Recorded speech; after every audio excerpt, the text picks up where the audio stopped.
गुणवत्ता पर जोर दिया। सीएम ने जैन तीर्थों के विकास, सुविधाओं और सुरक्षा को प्राथमिकता देने की प्रतिबद्धता दोहराई। कार्यक्रम में उन्हें मातृभू सेवक की मानद उपाधि से भी सम्मानित किया गया।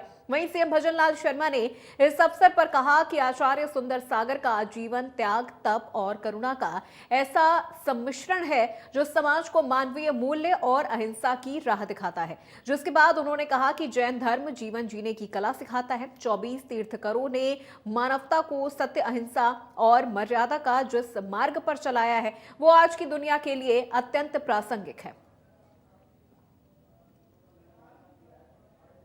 तो आचार्य सुंदर सागर जी की देशना का यहां पर कार्यक्रम का आयोजन हुआ। सीएम भजनलाल शर्मा को मिला मातृभू सेवक सम्मान। आचार्य सुंदर सागर जी की देशना में पहुंचे सीएम और सीएम ने आचार्य सुंदर सागर की देशना में शिरकत की। जैन धर्म के पंच महाव्रत और अहिंसा संदेश पर भी उन्होंने जोर दिया।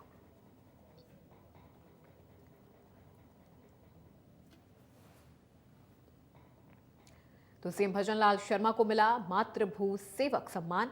आचार्य सुंदर सागर जी की देशना में पहुंचे सीएम भजनलाल शर्मा।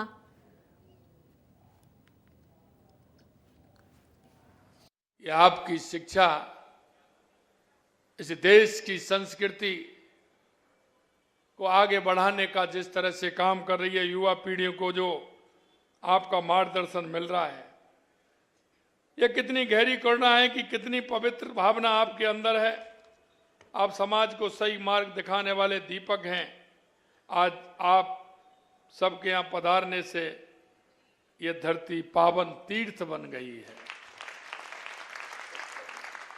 जैन धर्म केवल एक धर्म नहीं, यह जीवन जीने की पूर्ण कला है। अगर आपको किसी को भी सुखी रहना है तो हमारे मुनिवर, हमारे संत और महंतों की तरफ देख लीजिए। आपको कोई दुखी नहीं रहेगा, आप सुखी सुखी रहने वाले हैं। जैन धर्म में मानवता, करुणा, अहिंसा के मूल्य सर्वोपरि हैं। इस धर्म के 24 तीर्थंकरों ने समय समय पर मानव जाति को सही मार्ग दिखाया। जैन धर्म की सबसे बड़ी विशेषता अहिंसा। अहिंसा परमो धर्म, यह केवल एक वाक्य नहीं है बल्कि संपूर्ण जीवन दर्शन है। जैन धर्म हमें सिखाता है कि हर प्राणी में आत्मा है, हर जीव को जीने का अधिकार है। आज जब पूरी दुनिया हिंसा से जूझ रही है तब जैन धर्म का यह संदेश और प्रासंगिक हो जाता है। अगर हर व्यक्ति अपने जीवन में अहिंसा का पालन करे तो यह धरती स्वयं में स्वर्ग बन जाती है। जैन धर्म के 5 महाव्रत बताए हैं। अहिंसा, किसी भी जीव को मानसिक या शारीरिक चोट ना पहुंचाना। सत्य, सदैव सत्य बोलना। अस्तेय, किसी की अनुमति के बिना उसकी संपत्ति ना लेना। ब्रह्मचर्य, सभी इंद्रियों को अपने नियंत्रण में रखना। अपरिग्रह, किसी भी प्रकार की भौतिक संसाधनों को ज्यादा मोह ना रखना या संग्रह ना करना। आज की भौतिकवादी दुनिया में यह सीख बहुत जरूरी है। जैन धर्म हमें बताता है कि सच्चा सुखी भारी वस्तुओं में नहीं, आंतरिक संतोष में है। और यह संतोष जीवन का सबसे बड़ा आधार है।